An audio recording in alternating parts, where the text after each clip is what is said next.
All right, bitch, you ready? I don't know, can you throw the ball over the plate? Obviously no one's not. going to tell me how to play my game. No one's going to tell me how to act on the field. No one's going to tell me how to be me. It's just one of those bitter rivalries where even though me and Steve-O have so much in common, we also have this bitterness towards each other, especially when it's on the wiffle ball court. That's where it's all played out. Those are just heated exchanges, almost coming to the point of blows. My rivalry with Steve-O began a long time ago on the wiffle ball court, and it probably started one day when he threw out his first Eephus. I needed to bring something new into my arsenal, something new to the game.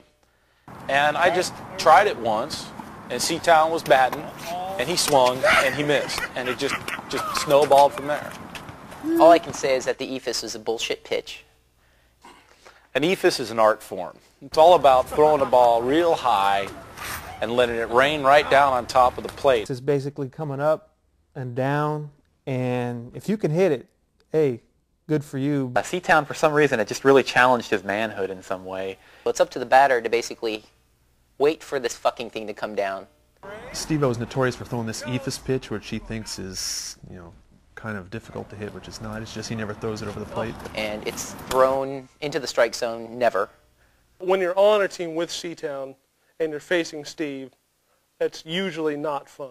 What can C-Town really say when, he swings and misses at an Eephus, or he's frozen by an Eephus that lands in the strike zone?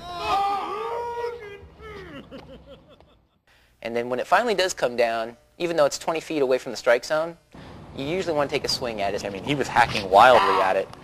I mean, he'll hack wildly at it even when it's, 20 feet out of the strike zone. C-Town cannot resist swinging at it, and he'll be 5 feet too short or a foot over his head, and he will swing at it every time and miss it every time.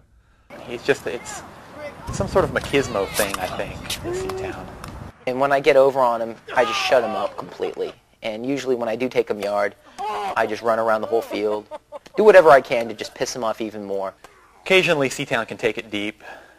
Seeing C-Town hit the Eephus deep is pretty much like seeing a comet, like seeing Halley's Comet, because it's just so rare. And sometimes it would just land right in that sweet spot of the plate. I mean, obviously you'd strike out on it a lot too, but at the same time you could hit some titanic blasts off a pitch like that. I don't know if I like taking C-Town deep better or striking him out with the Eephus better.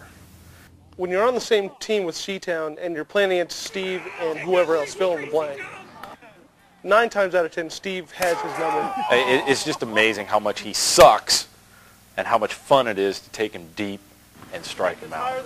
It becomes a very long day of losing when you have C-Town on your team against Steve, usually.